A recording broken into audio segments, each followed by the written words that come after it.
पश्चिम बंगाल की राजनीति में इन दिनों बवाल मचा हुआ है। चुनावी हार के बाद शुरू हुआ संकट अब टीएमसी के अस्तित्व पर सवाल खड़े करता दिखाई दे रहा है।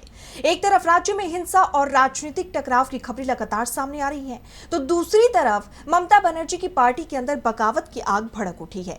नेताओं के इस्तीफों का सिलसिला थमने का नाम नहीं ले रहा और अब एक बेहद बड़ी चेहरे ने पार्टी से किनारा कर लिया है। सवाल उठ रहे हैं कि क्या टीएमसी धीरे धीरे टूट रही है? क्या ममता बनर्जी के सामने अपने राजनीतिक जीवन की सबसे बड़ी चुनौती खड़ी हो गई है? क्या बंगाल की राजनीति किसी बड़े बदलाव की तरफ बढ़ रही है? कभी पश्चिम बंगाल की राजनीति में अजय दिखाई देने वाली तृणमूल कांग्रेस आज अपने सबसे कठिन दौर से गुजरती नजर आ रही है। चुनावी हार के बाद पार्टी के अंदर असंतोष खुलकर सामने आने लगा है और नेताओं का पलायन लगातार जारी है। टीएमसी को ताजा झटका तब लगा जब राज्यसभा सांसद प्रकाश सिंह बराइक ने पार्टी और सांसद पद से इस्तीफा दे दिया। उनके इस्तीफे के साथ ही राज्यसभा में टीएमसी की संख्या और घट गई। इससे पहले पार्टी के वरिष्ठ नेता और राज्यसभा सांसद सुखेंदु शेखर रॉय ने 8 जून को इस्तीफा दिया था।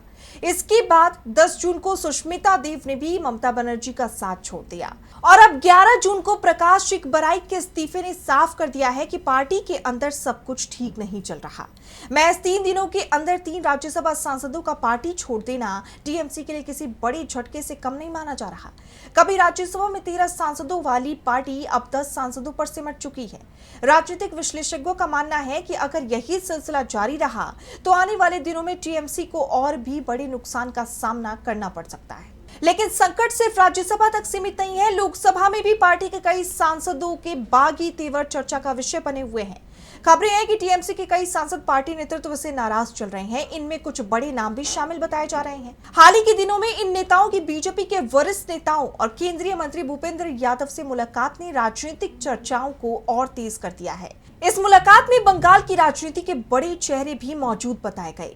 इसके बाद से ही अटकलें लगाई जा रही है कि टीएमसी के अंदर असंतोष का दायरा कहीं ज्यादा बड़ा है जितना अभी दिखाई दे रहा है। इसी बीच एक और चर्चा ने बंगाल की राजनीति का तापमान बढ़ा दिया। राजनीतिक गलियारों में टीएमसी और कांग्रेस के बीच बढ़ती नजदीकियों को लेकर तरह तरह के कयास लगाए जा रहे हैं। 8 जून को विपक्षी गठबंधन की अहम बैठक में ममता बनर्जी और सोनिया गांधी के बीच हुई बातचीत ने सबका ध्यान अपनी ओर खींचा था। इसके अगले ही दिन ममता बनर्जी का सोनिया गांधी से अलग मुलाकात करना भी चर्चा का विषय बन गया। राजनीतिक जानकारों ने इसे महज औपचारिक मुलाकात मानने से इनकार कर दिया और इसके कई राजनीतिक मायने निकाले जाने लगे। फिर 10 जून को टीएमसी महासचिव अभिषेक बनर्जी की राहुल गांधी से मुलाकात ने इन चर्चाओं को और हवा दे दी। बताया जा रहा है कि अभिषेक बनर्जी एक महत्वपूर्ण फाइल लेकर राहुल गांधी से मिलने पहुंचे थे। हालांकि आधिकारिक तौर पर किसी भी पक्ष ने इन मुलाकातों को लेकर कोई बड़ा बयान नहीं दिया है, लेकिन राजनीतिक गलियारों में अटकलों का दौर लगातार जारी है। उधर टीएमसी के सामने एक और बड़ी चुनौती संगठन को एकजुट बनाए रखने की है।